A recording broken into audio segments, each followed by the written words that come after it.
Israeli গোয়েন্দা সংস্থা কতটা ভয়ঙ্কর, অ্যাপস্টাইন ফাইলস উদ্ঘাটনের মাধ্যমে কিন্তু এই বিষয়টি স্পষ্ট হয়েছে। সারা পৃথিবীতে নেটওয়ার্কের জাল বিছিয়ে রেখেছে এই মোসাদ, এবং সারা পৃথিবীর যে সকল পশ্চিমা দেশ রয়েছে, শক্তিশালী দেশ রয়েছে, তাদেরকে ইসরায়েলপন্থী সিদ্ধান্ত এবং ইসরায়েলের হয়ে কাজ করতে বাধ্য করে এই মোসাদ। পৃথিবীতে সবচেয়ে বেশি শক্তিশালী গোয়েন্দা সংস্থাদের মধ্যে সিআইএ, মোসাদের মধ্যে যদি কম্পেয়ার করা হয়, তাহলে মোসাদ হচ্ছে ইসরায়েলের থেকেও, আমেরিকার সিআইএর থেকেও অনেক ধাপে গিয়ে। কারণ আমেরিকার সিদ্ধান্ত গ্রহণ করতে ইসরায়েলের গোয়েন্দা সংস্থা ইসরায়েলপন্থী সিদ্ধান্ত গ্রহণ করতে তাদের বাধ্য করে।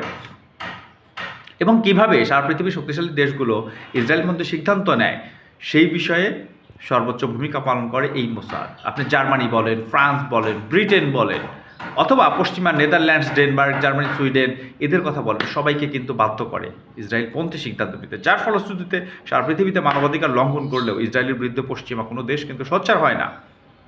কিভাবে এই মোসাদ এত শক্তিশালী ভূমিকা পালন করে এবং কিভাবে আমেরিকার সিআইএকে টপকিয়ে তারা নাম্বার 1 গোয়েন্দা সংস্থাতে পরিণত হয়েছে। আমার মনে হয় যে অনেকেরই মোসাদ সম্পর্কে জানার আগ্রহ আছে। মোসাদ এত ইন্টেলিজেন্ট এবং তাদের অপারেশনাল সিস্টেম ইসরায়েলের যেন যারা হুমকি হয় তাদেরকে খতম করে দেয়।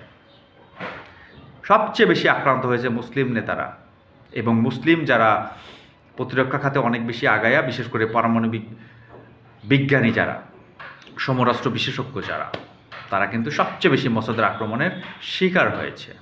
এমনকি ধারণা করা হয় কিছু কিছু আমেরিকার প্রেসিডেন্টও মোসাদের এই হামলার শিকার হয়ে জীবন দিয়েছে।